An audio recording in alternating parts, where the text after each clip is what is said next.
I'm Jill Simpson, facilitator for PBL Matters, and I'm interviewing my good friend and former colleague, Jaimie Thomas. Jaimie is a science teacher at Olentangy Shanahan with their 7th grade PBL program. How you doing, James? I'm doing great. How are you? Good. I think today we want to talk about authenticity in PBL.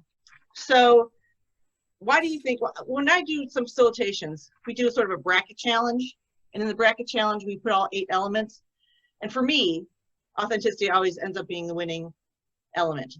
So thinking about the work we did together, why do you think authenticity is so important in project-based learning?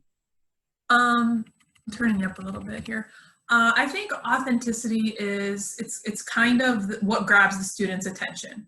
I feel like if your projects aren't authentic, if they're a little bit run-of-the-mill, kind of the been there, done that, by the time they get to 7th grade, you've kind of lost them before you had them. So authenticity, I would agree with you, is probably pretty high up on my list. Something that makes our projects authentic is we try to incorporate as many of our 4 core areas as we can. So trying to find something to meet those very diverse needs from 5 teachers kind of makes them authentic on their own. We don't usually find ourselves kind of grasping for how to make it more authentic. It usually ends up being its own beast, so to speak. Yeah, and so having all those different subject matters in one project kind of answers the question, when am I ever going to use this, right? I mean, absolutely. And we tread lightly. If we can't get a subject area into the project without it being a little too far-fetched, if it's too forced, that core class kind of takes a backseat to the project because we feel that if it's a little too much of a push, or if it's not engaging enough to us as adults, it's definitely not going to be engaging and authentic for the kids either. Okay, yeah, I would agree. So when you're in the process of building the projects, you know, I know what it's like sitting around a table with all those energetic and enthusiastic teachers on your team. How do you guys go about sort of intentional? Because there is a lot of it is natural and organic, but some of it is intentional. How do you intentionally bring authenticity to the work that the kids are doing? Okay. So some of the authenticity comes in the way kids get their information. Sure, they do some traditional background research, but we also take what we call site visits. They're the new version of field trips because they have a direct purpose and a tie-in to our project. So we try to figure out, we take the kids out of the building, out into the real world, so to speak, and we try to immerse them in this world. So with our Delaware project, obviously they explore Delaware. With our TNG Design a School project, they go to 3 different places based on their particular specialty. So we try, number one, to get them out of the school and into that particular world. Something else that we kind of do to make them authentic is the end product. We don't want students to always be creating a slideshow or always be creating, a trifold board.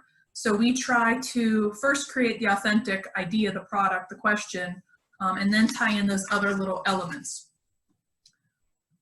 Something else I think that makes our projects authentic, in addition to their end product, is the skill sets that the students apply throughout the project. Sometimes it's a public service announcement, so we'll have a lot of focus on their speaking skills.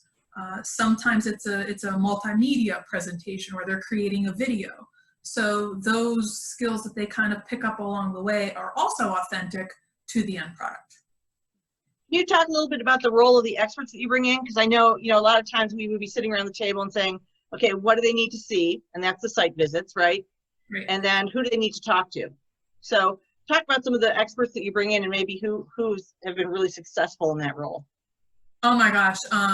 We're not afraid to ask anyone to stop in and hang out with us. I guess I've kind of learned that the worst they can say is no. So I will call and email anybody and I'll a bit about the background of the project, and they're always very intrigued. Yeah. They might not understand completely what we're trying to do, but they're always intrigued. But some of the people who we've brought in, we have had city managers, we've had architects, we've had interior designers, we've had pharmacists, we've had nurses, we've had ER physician assistants. We've had people who work in marketing, people working in project management. We have people who collect stream data for the Delaware Soil and Water Conservation District. So we try to reach out to all sessions to kind of immerse our students to potential career paths, but also to inform them, because as much as I could research about what it's like to be an interior designer, I'm not an interior designer. Well, I've seen your house and you could probably be an interior designer. But aside from that, one of the experts I remember, it's really marked my view on bringing experts in, is when we had the architects in early. And there was one of our little guys, I'm not going to mention his name, but he was the kid who, you know, he's raising his hand to ask a question to the expert, and we're all praying, please don't call on him, please don't call on him, Right. because he was generally, you know, off task and very hard to inspire, I guess is a good way to put that. Bright kid. So he asked the architects, they called on him, of course. He asked the architects, why should I be an architect? And I remember 2 responses, and these are responses that you and I couldn't give because we're not architects. One of them said, imagine drawing a picture and then one day walking through it. And the other one said, imagine a sculpture with electric and plumbing. So those 2 answers kind of really hit home for me as, wow, you know, Jaimie and I, in our best efforts, could never have inspired that kid. And it changed the project for him. I mean, he really lit up after that. Well, related to that, we had a different year. The architects, during the final presentation, asked a student, excuse me, miss, how old are you? She replied with 12, and he handed her a business card and promised her a job after college. Wow. I don't know many 12-year-olds who get job offers, but it's super powerful, and it's, I would say it's inspiring to be in that room when your students are speaking and professionals recognize their strengths and abilities. Absolutely, absolutely. Well, you know, you and I could talk about it forever because we're true believers, sort of. We've drunk the Kool-Aid, if you want to go that way. So before we say goodbye, can you maybe share with our PBL Matters family why, according to Jaimie Thomas, PBL teacher, why does PBL matter? For me, this is year 7. I think that PBL enables our kids to not only understand and apply, but to value our curricular concepts, but also that collaboration and communication amongst one another, which is totally a real life skill that they're going to have to employ regardless of their profession. Another reason why I think PBL matters is because the playing field is a little bit leveled, and some students who you wouldn't typically expect to shine are rock stars. They are able to employ their skill sets. That's awesome. What a great segue, natural segue, because I'm going to interview Brooke, who is our intervention specialist, next, and she's going to talk a little bit more about that leveling of the play field. So I just want to say thank you for your time, lady, and those of you who are watching, Shanahan Middle School offers PBL immersion visits. Obviously, that's up in the air right now with the different changes coming to education, but if you want to go to the PBLMatters.org website, and you can see more about what Jaimie's team is doing and perhaps schedule a visit. Thanks, James. Yep, see ya.